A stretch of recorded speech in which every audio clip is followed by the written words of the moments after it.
on the deep ball? Coach called the right coverage, and I read the 5-step. I supposed to actually been down in the flat area.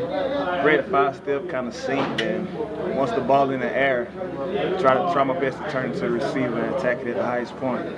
Now, when I asked Coach Tom about how you're getting to the ball so much, he said a lot of it's you'll sometimes fake on a receiver and you'll kind of cover him and then you'll drop off him.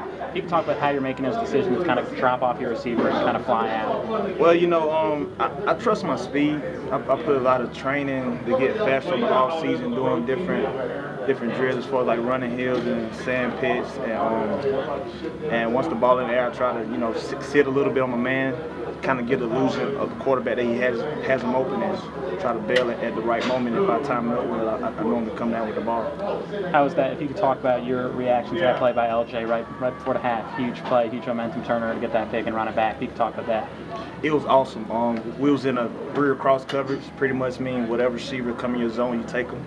The receiver, I think he was kind of scared because he knew LJ and DJ was coming for him, and we known for hitting pretty hard, so he kind of one-armed it, and LJ got the tip, and he scored, man. Great instinct on him, Now twice, Randy Hipper, the Tampa Bay quarterback, was able to he once threw from the far left sideline over to the right to the open receiver, and then right to the left. I mean, is that just something where you guys are kind of cornering in on one side and he exposed it? Yeah.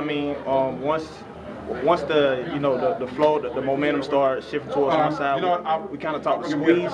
So we kind of squeezed towards, and one time I squeezed a little too much, and he kind of threw it across the field. So we try to go with the percentages, but sometimes we get caught.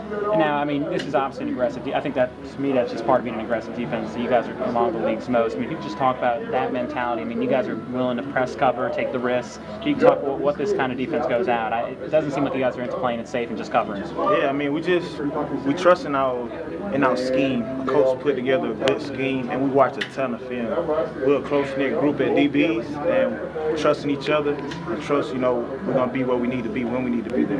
Is it a fun system to play in? It seems like you guys get to run free a little bit, and you guys have that ability to kind of improvise out there. Is it a fun system to play defense in? Man, it's awesome. It's awesome to play with. Me and these guys, we've been together since training camp, so it's more like a family. We got an awesome coach, Coach Selesky. He put in countless hours of film study. So do we. So once we get out there, we gel together, and we just a unit, one unit. Awesome.